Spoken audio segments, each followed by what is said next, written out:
I'm not like other people. By day, I play the role of Dexter Morgan, a forensic blood spatter analyst at Miami Metro. Quiet, dependable, harmless.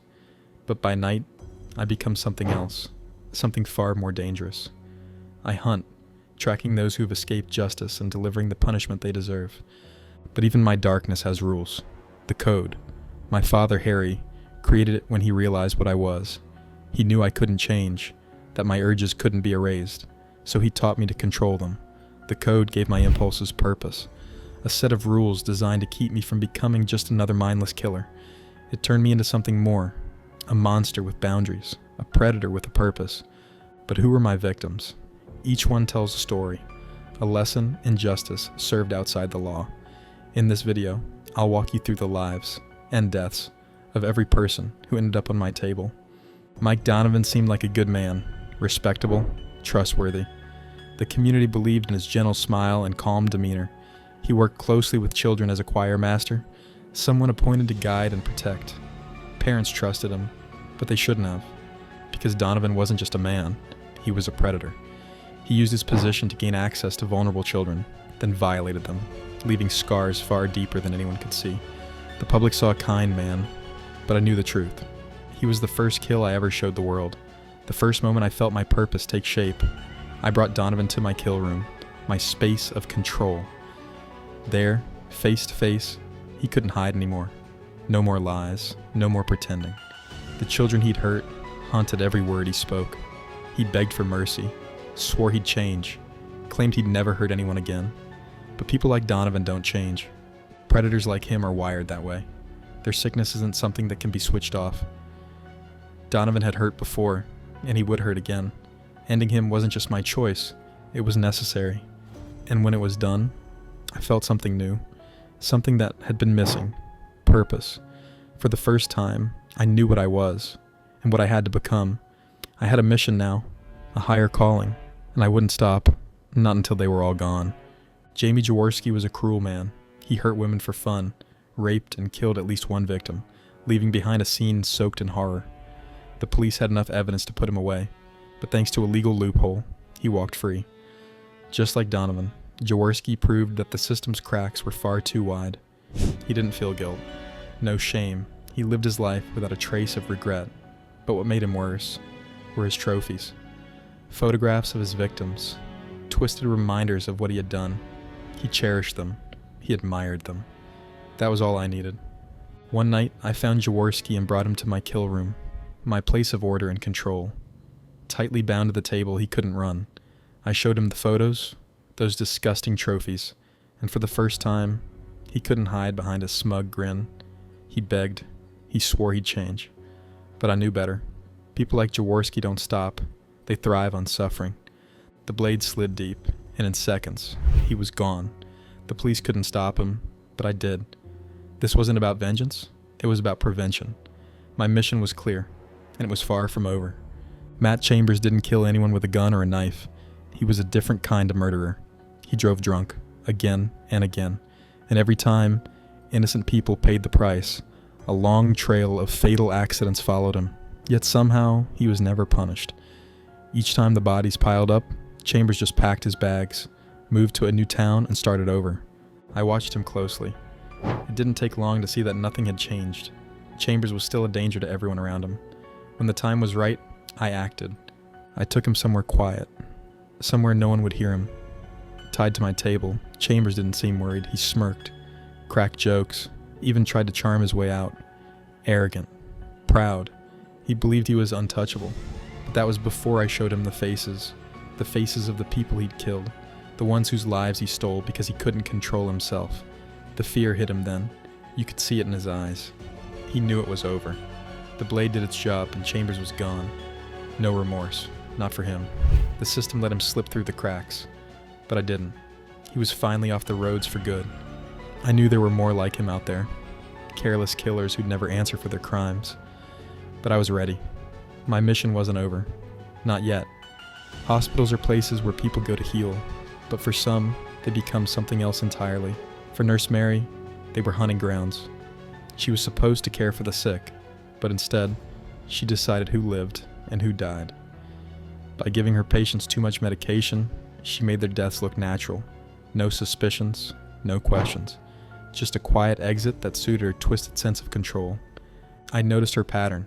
Too many deaths, always on her watch. I knew what she was, so I got close. Pretending to be a concerned family member gave me the access I needed. I watched her carefully, recorded her movements, her actions, all the little details that confirmed she wasn't just careless, she was intentional. When the time was right, I acted. In my kill room, strapped to the table, Nurse Mary tried to justify herself. She claimed she was helping people, giving them peace, a way out of their suffering. She called it mercy, loving kindness. But I knew better. This wasn't kindness, it was power. She played God, deciding when someone's life should end, and she enjoyed it. I didn't buy her excuses. With one precise cut, I stopped her twisted game for good. The hospital would be safer now, no more victims during her shifts. But I knew the truth. There would always be more like her. People who hide their darkness behind a caring smile. My mission wasn't over. Not yet.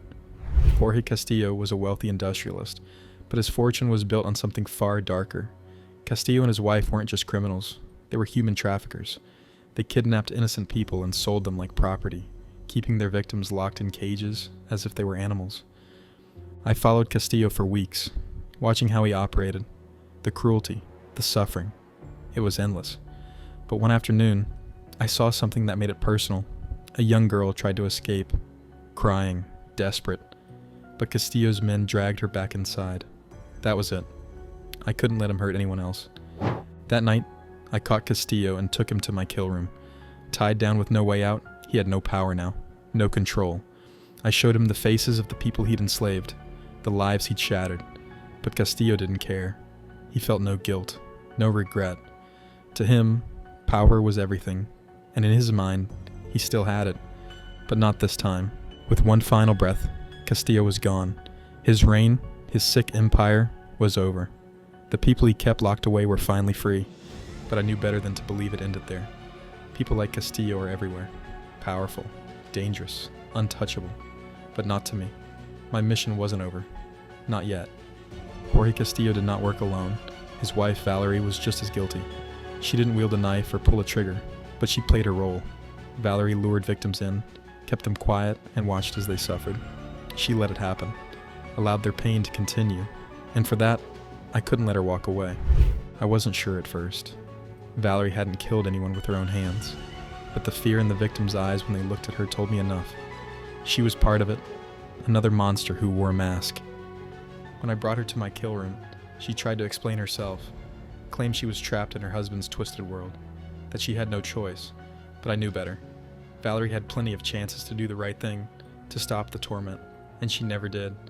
I didn't believe her excuses. The people she betrayed, the ones she let suffer, they deserved justice. Valerie's time was up. With one final breath, she was gone. The victims were finally free, and so was I, free to keep hunting the ones who thought they could escape. Once a trained Marine sniper, Alex Timmons became a killer for hire, a cold, efficient murderer who ended lives for money. His victims never had a chance. One bullet, one kill.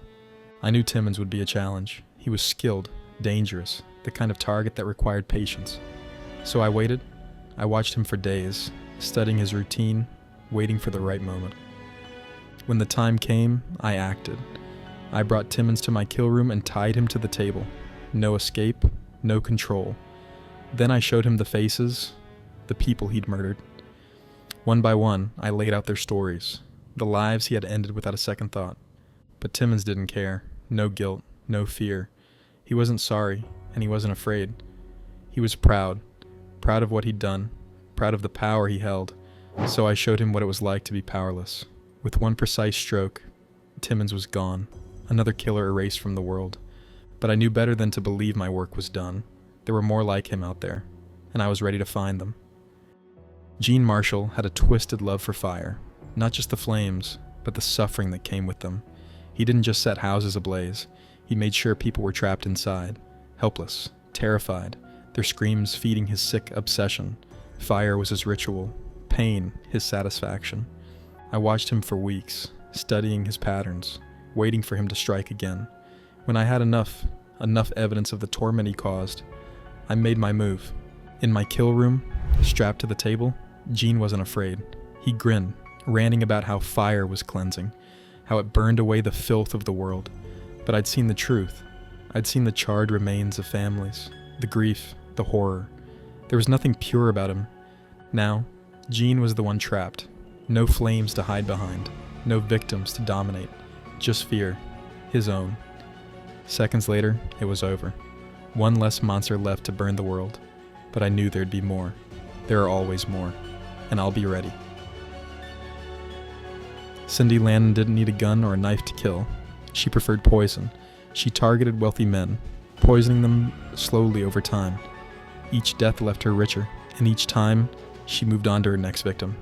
Careful, calculated, and cautious. Cindy had mastered the art of blending in.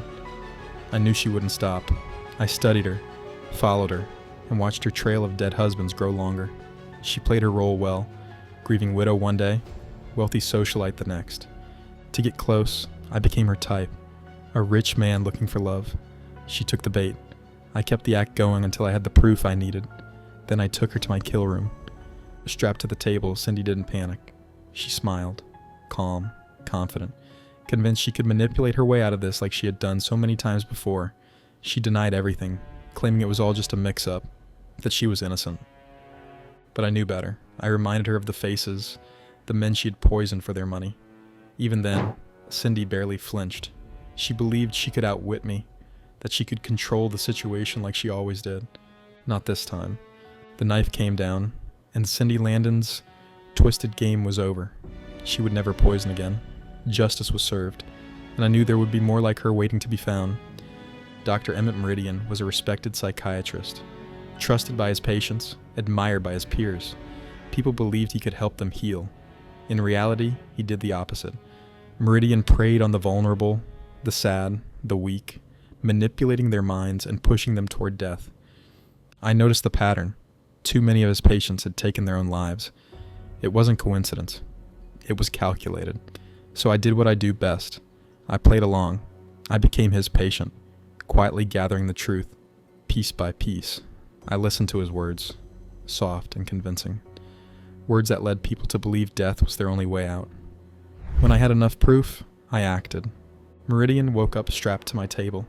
Even then, he was calm. Confident that his silver tongue could save him one more time, he claimed innocence, insisting his patients had chosen their own fate, that he had done nothing wrong. He played the victim, just like his patients had. But I knew better. I showed him the faces, the people he had manipulated, the lives he had destroyed. Slowly, that calm exterior began to crack. For the first time, he understood what fear felt like, the fear he had so easily exploited in others.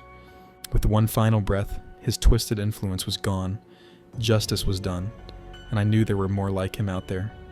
People who wore kindness as a mask. Monsters who needed to be stopped. My story isn't simple. Some would call it justice, but it's justice that lives in the shadows, outside the rules everyone else follows. I hunt those who slip through the cracks, the ones who cheat the system and walk free.